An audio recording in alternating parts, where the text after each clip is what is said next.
Before we get into the mechanics of spiking a volleyball, we have to cover a few topics. First off, when does a spike occur? Well, the ideal setup for a spike begins with a pass to the setter, who usually stands on the top right corner of the court, which is also known as position 2. The setter will then pass the volleyball along the net to the middle hitter, which is in position 3, or the power, which is in position 4. Their goal is to run to the net, jump, and strike the ball in order to send it downwards to the other team's court. Why is it useful?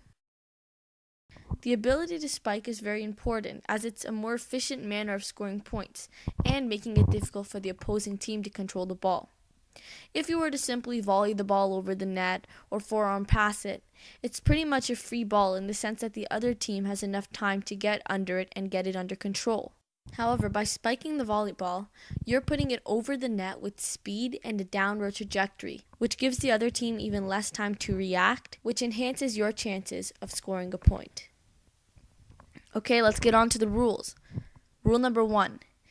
If your on-court position is behind the attack line, so positions 1, 6, or 5, and you want to spike the ball, you have to leave the ground before passing the attack line. If you pass it, you're not allowed to jump anymore. You can still put the ball over the net, but your feet can't leave the ground. Rule number 2. At no point during the game are you permitted to touch the white tape at the top of the net. Now this becomes a really big problem when dealing with spikes because your hand is often going to be near there.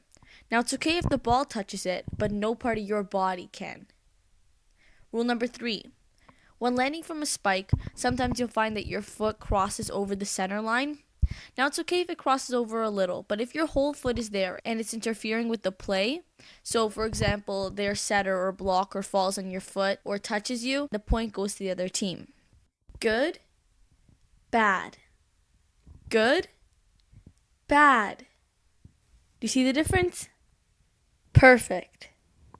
Rule number 4. You're not allowed to spike the ball off of a serve from the other team. Okay, now let's get to the fun part.